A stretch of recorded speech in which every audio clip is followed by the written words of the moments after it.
Você já parou pra pensar como no meio de tanto herói americano nós temos uma Mulher Maravilha que tem o nosso sangue latino e o nosso fogo brasileiro? Yara Flor não é simplesmente uma amazona, ela é a nossa amazona. Uma prova de que o Brasil tem sim o potencial para protagonizar grandes histórias. Mas o que parecia o início de uma nova era, uma grande promessa, um grande Músser. O que aconteceu, bicha? Cadê Yara Flor? Por que ninguém fala sobre ela? Ou porque ela não virou um símbolo do nosso país? E eu sei lá, porra! A gente vai falar sobre isso hoje. Como a Yara surgiu, o porquê ela surgiu e, principalmente, onde tá a nossa menina que ninguém fala dela? Meu nome é André, essa é a Embaixada de Temícera e na situação de hoje nós vamos falar dela, Yara Flor, a promessa da Mulher Maravilha brasileira.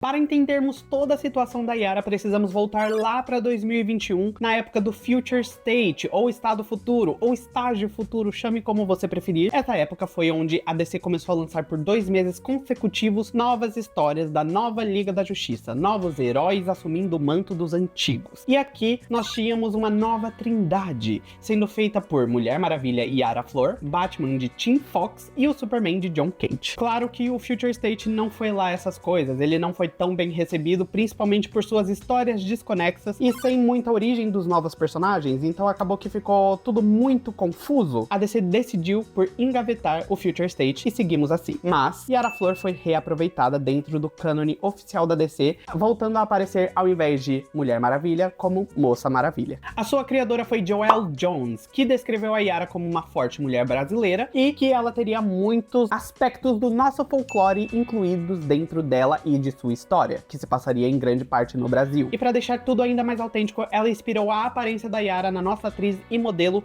Suiane Moreira. Tem um detalhe, a Suiane não foi consultada em momento nenhum sobre o uso da sua imagem, o que é um pouquinho problemático, mas ela não se importou nem um pouco. Ficou extremamente feliz com a homenagem e homenageou a homenagem. Ela acabou fazendo um cosplay ali, um ensaio de Yara Flor, que ficou belíssima, inclusive. Na história dela, a sua mãe, a ela, enquanto estava vivendo sua vida, acabou se relacionando com um deus do rio brasileiro. Um boto cor-de-rosa. Se é que você me entende, casada. Bom dia, casada. Enquanto estava grávida e andando pelo Brasil, ela acabou se deparando com uma tribo de Amazonas que não faziam parte nem de Temícera e nem de Banamigdal, que eram as Esquecidas. Claro que elas mudam de nome ali durante o tempo, mas o atual é as Esquecidas. E ela foi acolhida dentro dessa tribo de Amazonas, que, por sinal, foi onde a Yara acabou nascendo. Então Yara é uma semideusa brasileira, com algumas origens ali gregas também. Mas a paz na tribo das Esquecidas durou por pouco tempo, já que deuses gregos acabaram invadindo a tribo e matando a ela, forçando assim com que a Yara, ainda criança, fugisse da tribo e fosse criada nos Estados Unidos, voltando pro Brasil somente quando completasse os seus 21 aninhos. Importante dizer, não sabemos quem é o pai da Yara até hoje. Tem uma teoria que seria Tupã, porém essa teoria já está completamente descartada, já que Tupã é visto como uma entidade dos relâmpagos e dos trovões, e não um deus do rio. Então, assim, até o momento não sabemos quem é o pai da Yara, e eu acho isso um grande erro, mas enfim, não sabemos quem é. Enquanto a Yara é adulta, ela está ali no Rio de Janeiro, dentro de um ônibus extremamente lotado, enquanto tá todo mundo curtindo horrores depois de um dia de expediente. Ela vai conversar com o motorista que já percebe que ela não é dali, porque ela não está curtindo toda essa festança, e decide embarcar com ela em uma aventura, abandonando o seu trabalho no meio do expediente, como se ele não tivesse boletos para pagar, para seguir ela direto pro Amazonas. Vamos fingir que essa parte estereotipada nunca aconteceu. No meio da viagem, ela acaba encontrando Eros e levando ali uma espetadinha, sem piada intencional, da flecha dele, fazendo com que ela se apaixone por ele. Nisso, Eros acaba sequestrando a Yara e levando ela direto para o Olimpo, onde lá ela vai descobrir que pode ser a nova campeã de Hera desde que seja treinada por Quiron, o centauro. E é o mesmo centauro que treinou Heracles, é o mesmo centauro que treinou Teseu, Aquiles, enfim, todos esses heróis gregos aí que a gente conhece. Muito bom! Excelente! Que legal, né? Tipo, é épico pra caramba. Você tá sendo literalmente escoltada por um deus grego lá pro Monte Olimpo pra você treinar lá com outros deuses gregos e com mitologias gregas ali. Cadê o folclore que nos foi prometido? Porque assim, essa aqui é a edição número 2 da minissérie da Moça Maravilha de 2021. Então assim, O que aconteceu com o folclore? logo na segunda edição, a gente só teve a Yara, sereia Yara no caso, nós tivemos a Caipora, a Cuca e uma espécie de boitatá. E acabou aqui, tá? Essa é a última aparição deles nessa minissérie, tirando o anual. Complicadinho, né? Enfim, vambora, a gente vai falar disso mais tarde. Nossa, tá bom, tá bom, tá bom. O folclore é assim, eu tô doido pra participar, ele atrás da cortina, assim, igual a Gretchen, e aí a Joelle Jones virando pro folclore e fala assim, não vai não, amor. Não vai, não. Bom, mas o que difere a Yara da Diana ou das outras Moças Maravilhas? O que ela tem de diferente pra mostrar? Além, obviamente, das características físicas, temos a personalidade da Yara. A Yara é extremamente pavio curto. Essa mulher tá pronta pra briga a todo momento. Ela é muito menos diplomata do que a Diana. E ela tá sempre, assim, pronta pra sair na porrada com o primeiro que vier. Você olhou torto pra ela vai pra cima de você. Independente, inclusive, se você for uma entidade. O que, assim, sinceramente, você tinha que ter um pouquinho mais de respeito pelas entidades ali que estão acima de você na hierarquia. Mas a Yara Flor aparentemente caga e anda pra isso. Enfim, tirando essa parte da característica física e personalidade, ela não tem nada muito de diferente das outras Moças Maravilhas. Principalmente o seu arsenal, que é o que eu vou falar agora. No arsenal da Yara, eu vou começar falando de um companheiro e não bem de uma arma. Igual a Dona Troy, a Yara tem um Pégaso e o nome dele é Jerry. Nunca vi um Pégaso chamado Jerry, mas enfim, é o nome dele. Ele é tão pavio curto quanto a Yara e ele acompanha ela na maioria das histórias. Quando os roteiristas fazem o favor de lembrar que o querido existe, né? Porque desde 2023 ele não aparece. Enfim, o menino tá esquecidinho. Tá torcendo contra o meu progresso. Ela tem uma espada forjada por Hefesto, que não tem muito poder ali, então ela é só uma espada mesmo feita por um deus. É o grande efeito dela. E a estrela do seu arsenal é a sua boleadeira dourada. A boleadeira é uma arma comumente indígena, ali do sul da América Latina. Então países como Brasil, Argentina e Chile têm registros de indígenas que usavam essas armas para poder caçar ou prender inimigos. A boleadeira foi um presente da nossa sereia Yara, para Yara Flor. Então Yara, conhecendo Yara. E a Moça Maravilha demonstrou alguns efeitos com essa boleadeira, como por exemplo, controle de eletricidade, controle de água e controle da mente. Tudo isso de uma forma mais limitada. E ainda tem uma teoria de que essa boleadeira tem acesso a todos os elementos, já que ela tem ali ligação com o espírito da natureza. Mas nada disso é comprovado, nada disso foi mostrado de fato. Inclusive, existe uma variação chamada boleadeira gaúcha, que ao invés de ter 2 bolas igual da Yara, tem 3. Por favor, controle dentro de você a 5ª série. Eu não estou falando com você, eu estou falando comigo mesmo na edição. Porque eu sei que eu vou rir demais disso. Viu como a Embaixada também é cultura, também é informação e entretenimento? Então se você estiver gostando e quiser saber mais sobre Mulher Maravilha, ou sobre Zatanna, ou o universo mágico da DC no geral, se inscreve aqui, bobo. Não perde tempo não. Agora vamos falar de como tudo começou a desandar e não demorou muito não. Foi lá no Estágio Futuro onde a Yara Flor já era a Mulher Maravilha. E aqui as coisas começaram a ficar meio problemáticas para nossa menina. A começar, é claro, pela visão estereotipada que tínhamos do Brasil. Começamos já sendo tratado como um povo que tá sempre feliz e tá sempre festejando, mesmo dentro de um ônibus lotado. A gente não teve uma pesquisa, é incrível. Isso que a Joelle Jones disse que se consultou com muitos escritores brasileiros, pegou o conselho deles e enfiou...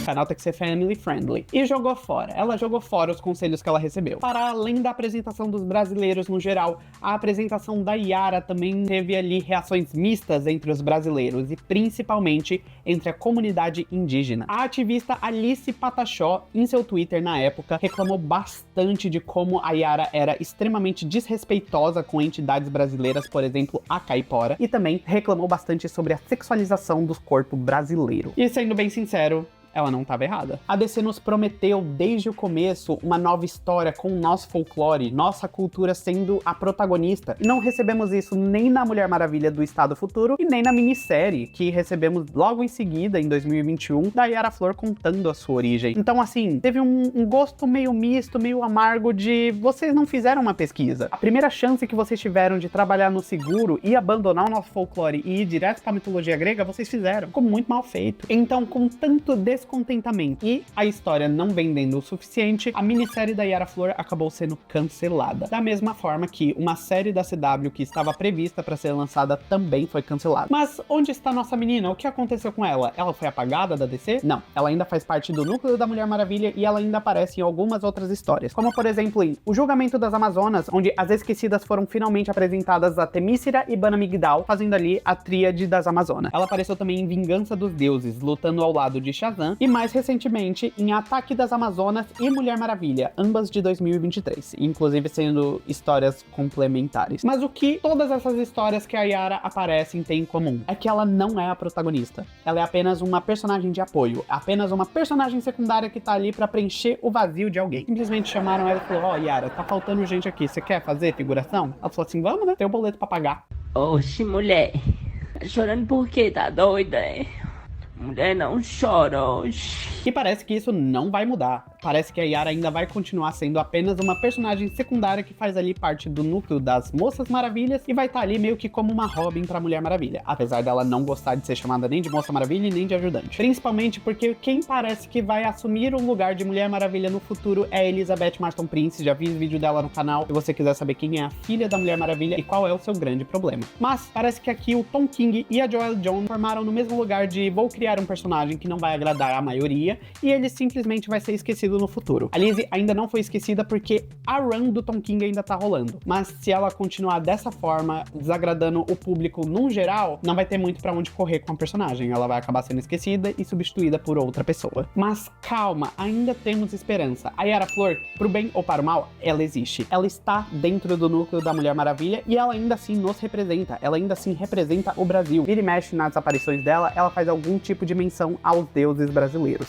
Nada muito profundo também. Mas isso é uma ponta de esperança. A personagem está ali e pode ser trabalhada a qualquer momento. A única coisa que a DC precisa fazer é colocar um roteirista bom, que não tenha preguiça de pesquisar sobre nossa cultura. De preferência, um roteirista brasileiro tem que estar ali participando da criação dessa história, para que seja uma história interessante. A Yara tem muitas oportunidades. Imagina ela ajudando o Curupira, ela ajudando a Caipora, respeitando e tratando com dignidade essas entidades. Isso seria muito bom de ser visto. A DC errou, a história é bem ruim, mas ainda tem como consertar, ainda tem como ser feito. Principalmente porque o James Gunn já trouxe que quer trabalhar com o Brasil, então podemos ter uma obra da Yara Flor, podemos ter uma obra da Fogo, podemos ter obras que têm o potencial para engrandecer o Brasil, engrandecer a nossa cultura e principalmente os nossos personagens. O potencial da Yara tá ali, ela tem esse potencial dentro dela, ele só precisa ser explorado por alguém que realmente tenha interesse e que assim faça com que a personagem seja amada por todos os brasileiros como ela já tinha que ter sido desde o começo. Se você gostou do vídeo, me ajuda com um gostei, bobo. Dá um like, se inscreve, vem fazer parte da embaixada você também. Conhecer um pouco mais sobre Mulher Maravilha e sobre Zatanna. E comenta aqui embaixo também o que você teria feito de diferente com a Yara, o que você acha que poderia ter salvo essa personagem. Pode ter certeza que eu vou adorar ler, até porque eu não tenho muitos comentários nos vídeos e eu gosto muito de ficar lendo quando eu tenho algum. De toda forma, muito obrigado por ter me ouvido até aqui. Um beijo pra você e a gente se vê por aí, no futuro ou no próximo vídeo. Tchau!